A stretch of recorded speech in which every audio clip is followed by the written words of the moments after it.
Billy, Billy, Billy. And the Oscar goes to the Gold Mentor, Marcus Carter. Welcome to the first installment of my web series for Heart, Hustle, and Muscle, which is my third book, which will be coming to you soon. For the first installment, I like to talk to you about listening. Now, as a national speaker, as an author of 2 published titles, and as a consultant to small business owners and entrepreneurs alike, a lot of people feel that the information that I have and the flow of it just goes out. I wake up, I have these great visions, this great information, and I just give it to people. But it doesn't work that way. My value that I have for you, the listener, my audience, is me being able to make sense of experiences that I've had in my life, and they haven't all been good. So it's called for me to be able to listen. So if I go through my life's resume, both the good and the bad, I can look at my time in college where I got a degree in theater, which, like most people that go to college, you get that college degree and you're like, okay, exactly how is this going to help me? So you can imagine with the degree in theater, I didn't know what that would do or how that would help me in any type of way as I tried to apply those skills and the knowledge that I picked up in a real world setting where I had to make a living for myself and my family. So you translate that and take it out further to my 5 or 6 years in sales. So once I leave that industry, how does that experience help me? And believe it or not, I was a rapper for 10 years. I had bars. So as I'm trying to make all of those things make sense, it was difficult, and I had to listen. But those are just the good things. I've spent time in jail.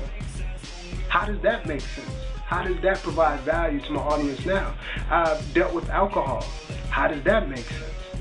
Those are situations where I couldn't dictate the flow, and I had to really sit down, pay attention, and listen. Listen to how to make that make sense, and in turn be able to allow that to provide value to you, my audience. And when I'm out there helping people grow and expand their businesses, when I'm out there inspiring and motivating people as a speaker, or as I'm sitting down writing my third book, Heart, Hustle, and Muscle, that's a collection of my experiences. I believe in life that we're all given our own specific yellow brick road. We're given our own specific blueprint to get from point A to point B. Now, we spend most of our time trying to make sense of it. We worry ourselves to death with questions. Should I make this move? Should I make that move? And we look externally for these answers. But what happens most of the time, the answers that we seek are not external, they're internal.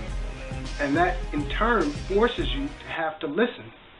So as I sit right now, and I give you information, and I run down my resume, and I am a national speaker, and I am a consultant, and I am a writer, my time in school getting my degree in theater makes perfect sense because it helps me communicate better. My time in sales makes perfect sense because as an entrepreneur, I need to understand that dynamic, that ebb and flow between myself, customer, and client. And I can even look back on my time in jail. Being able to humble myself, being able to really understand the consequences of my actions, being able to really look back and pinpoint, okay, which way do I want to go? How do I want my life to play out?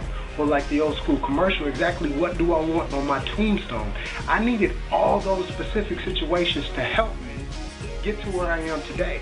Now, I could have been stubborn and I could have said, okay, that happened to me because so-and-so, or I'm going to blame this on so-and-so. But if I was really honest with myself and I listened to what was going on, I understood the part that everything played in making me the man that I am today. And the man that I am today has very little value for me personally, but if I work hard enough, the man I am today can have tremendous value for the people around me. So my experiences do matter. I matter. And in turn, you matter as well. So what experiences in your life are you struggling with or are you not listening to? Are there moves that you would like to make that you're not making? And you're wondering where the answers are to specific questions that you have. Take a moment, listen. Not in a sense, or not how you listen to your favorite artist or your favorite CD, but listen to yourself. Take some time, quiet time, no kids, no family, no boyfriend, no girlfriend. and just really take a shameless self-inventory in regards to where you'd like to be and where you are right now. Marcus Carter, Goal Mentor, and I'll see you next week because we're going to make everything, all of this stuff make sense, and we're all going to get to where we'd like to be.